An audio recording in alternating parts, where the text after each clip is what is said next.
my first, I guess, wrap up of the first book that I read for my research seminar class, which would be Teaching to Transgress by the Bell Hooks. I was first recommended the book by Dr. Huh, who, after I mentioned what I wanted to do career wise, which is teach, and how I viewed my education, she's like, well, that seems more like, you're teaching to transgress and you should read the book. So I read the book and a little bit things that I took from the book. The biggest thing is that the whole book is written from the perspective of a Black woman, which is something I never even read before. And it's kind of the way I look at it, it's just like the backside of everything that I've ever read. And I'm not sure if that's the best way to articulate that, but everything was, like I said, through the lens of a Black woman. And so it was like the central focus point, the primary thought is Black women, and everything else is after that. And if that's what, Black feminist thought is, I love it. I love everything about that because it validates my experience. Even if her experiences aren't the same as mine, it's like she is speaking from someone that looks like me. And it just blew me away. At some point she said, I think she said the quote, something was overwhelmingly white. And I thought that was hilarious because just nothing I read before has ever said anything like that. And that's just it's simple, but it was like monumental for me. Until white women can confront their fear and hatred of Black women and vice versa, until we can acknowledge the negative history which shapes and informs our contemporary interaction, there can be no honest, meaningful dialogue between the two groups. And the fact that she started off the sentence with what white women need to do to better understand me as a Black woman, again, so much to validate my lived experience and just who I am and what I represent. Had never experienced anything like that. She said, the contemporary crisis created is by our lack of meaningful access to the truth. And when I think about everything that's going on right now in Ferguson and what we're seeing right now with the Ray Rice case, with the domestic violence there, and anything that's going on in the media, I think people are so, like my high school teacher used to call, or college undergrad used to call people sheeple, because they just follow the herd. They just follow the shepherd mindlessly without even thinking, and whatever is placed in front of us via media or TV or social media or even popular books and things like that, music, we just follow it blindlessly and not even think about what is really going on and what's the truth behind those things.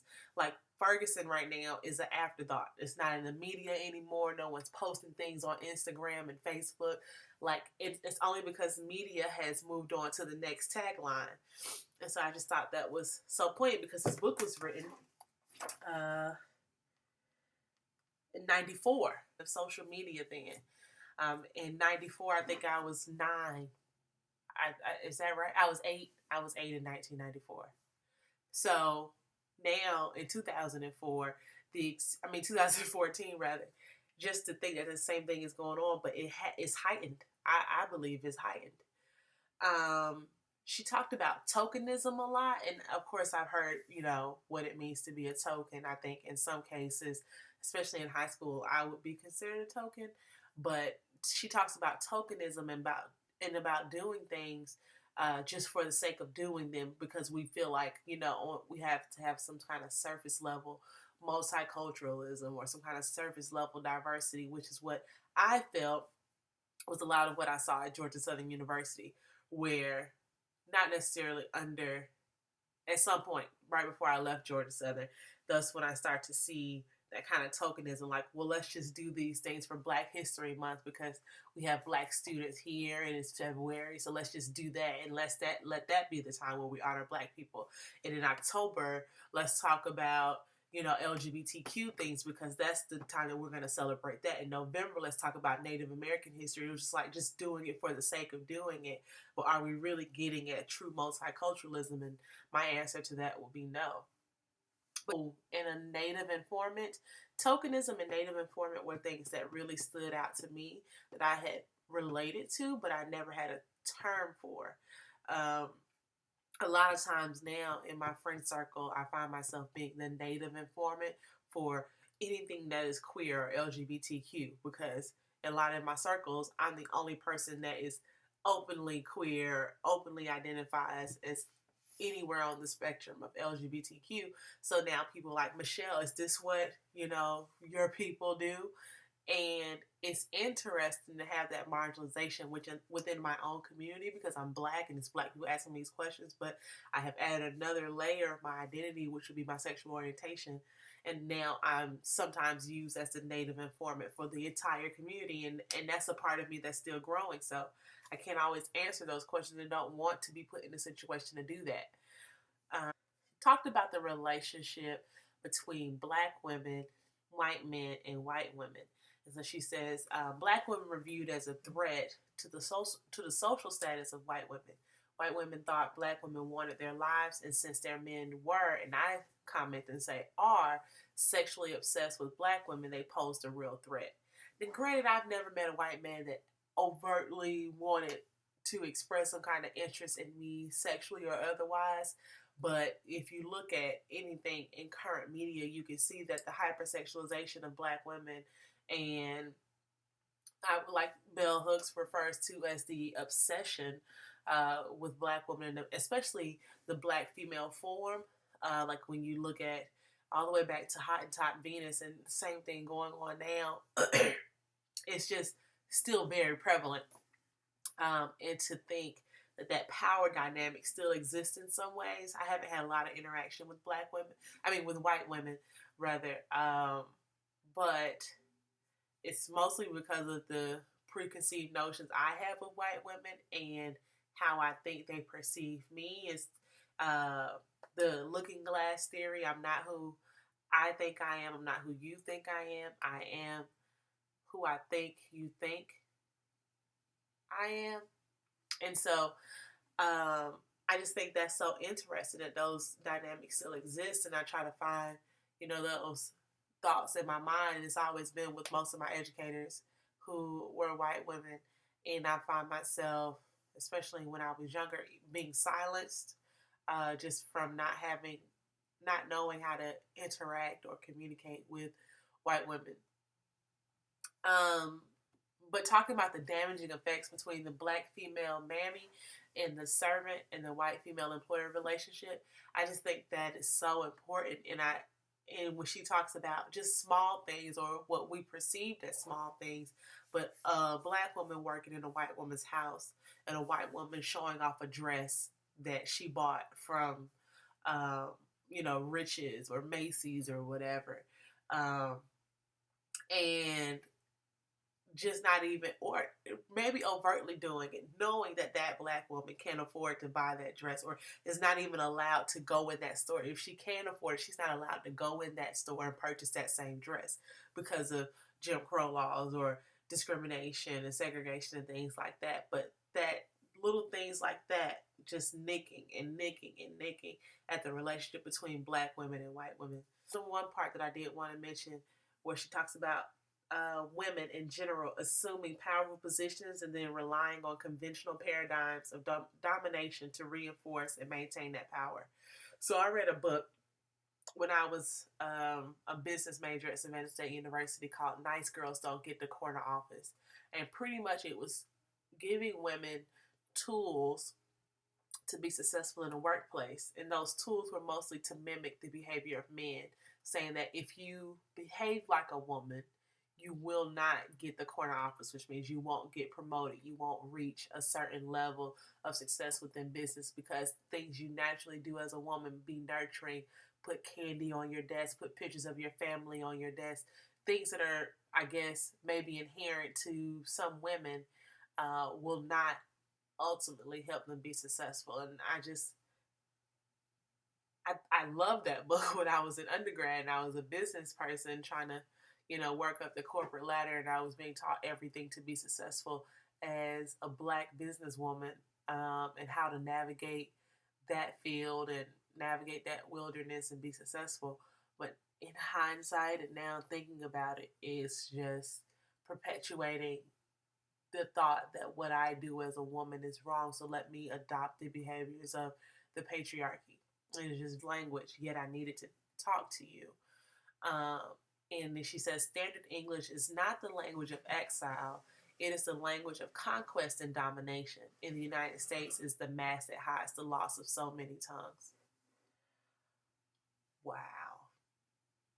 Just, I thought that was everything. Thought it was everything. And so then me and my friends talk about this all the time, about our ability to code switch and when we deem it appropriate and why we deem it appropriate, and how we can be around our family members and speak one way, and we could be around our friends and talk another, and I could be around my mom and talk another, but in the classroom I talk this way. And we talk about that all the time, because sometimes we just like to switch between codes and language mid conversation, and people are always thrown off. But I struggle with right now, like Bell Hooks said, I realized I was in danger of losing my relationship to Black vernacular speech because I too rarely use it in predominantly white setting, which is most often where I am. And so I thought to myself, have I lost that? Because it was something that I was taught for so long and still feel is internalized now, that speaking the way I was raised to speak, or speaking the way that my family speaks at times, or speaking the way my grandmother spoke was an indicator of being of lower intelligence. And therefore, when I do it, or if I speak, I feel like I know better than to talk that way, so why would I at this point? And not even thinking that I should be able to speak that way and be comfortable, because it's a part of my culture and it has nothing to do with intelligence. Yet when I hear people speak that way, or speak African American vernacular English or Black vernacular speech, I, in my mind, think, "Ooh, you don't want to say that." And I'm saying "wanna," which is not necessarily standard English, but I mean, I could go deeper with the slang. But thinking, that's the words you want to use. That's what you're gonna do. Okay, all right, and it makes me uncomfortable when I make an assessment about who I think they are and things like that, and it makes me uncomfortable, especially when I read this and I thought, I love Black people. I love being Black, and if Black vernacular speech is something that should be accepted and should be heralded, then I want to get that back. So, but then I also wrote at the time when reading that, at this point, in this conjecture of my life, I don't necessarily feel comfortable speaking African American vernacular speech, because people know that I have these degrees, or that I'm a doctoral student. And so if I speak that way, I feel like they're perceiving me as inauthentic, yet I don't feel authentic if I speak the way I'm speaking right now all the time. I feel like I'm faking then. And it's like constantly this double consciousness, always on the verge of being torn asunder. I don't know which one I feel more comfortable speaking as, or speaking like, or whatever. And sometimes moments like that comes out, I don't know what to say. I just want to say I don't feel comfortable talking like either one of them. That's what I want to say. He says, in the classroom setting, she used to encourage her students to speak in their first language so that they do not feel that seeking higher education will distance them from a culture and language that they know so intimately. And I thought to myself, if I had been given that opportunity in the classroom setting, it would have done so much for my self-efficacy, for my esteem, for the valuing of my culture, for just everything. It would have done. It bothers me that I don't feel comfortable in settings around a lot of different types of Black people. Socioeconomic status mostly is what I'm talking about. And I just feel like my education has created a distance and created a gap between me and some Black people, and I don't like it. And so when we talk about language and being able to speak and be comfortable from a culture that I love so much, there has been a distance there, and that's mostly because I have learned to speak the oppressor's language and haven't adopted the oppressor's ways as a means of trying to reach up into a community, adopting the master's tools to play in the master's house so that I can help bring more people in. But instead, I feel like what is happening is that the master's tools in the master's house uh, is transforming me into somebody who I did not intend to be. And it is troublesome for me um, because part of the reason I want to teach is to go be a professor, and I want to be a professor at an HBCU, but I can't do that if I'm looking down on my black students or approaching them from a point of pity or anything like that. And so I really figure I need to figure out how to reconcile that difference. And so she closes up by saying, the academy is not paradise, but learning is a place where paradise can be created. It's the place of possibilities. And I 100% agree with that. Because education for me, learning for me, has expanded the realm of possibilities beyond what I could have imagined had I not have I not been privileged to attend school and the amount of schooling that way I have and the professors I've been privileged to take. Um, so I absolutely agree with it. The book, all in all, is definitely one of those turning points in my education, turning points in my development, turning points in how I think, and just questioning everything critically, especially what I've been taught. So I definitely enjoyed it. First book of the class, and Sister Outsider is next. So here we go.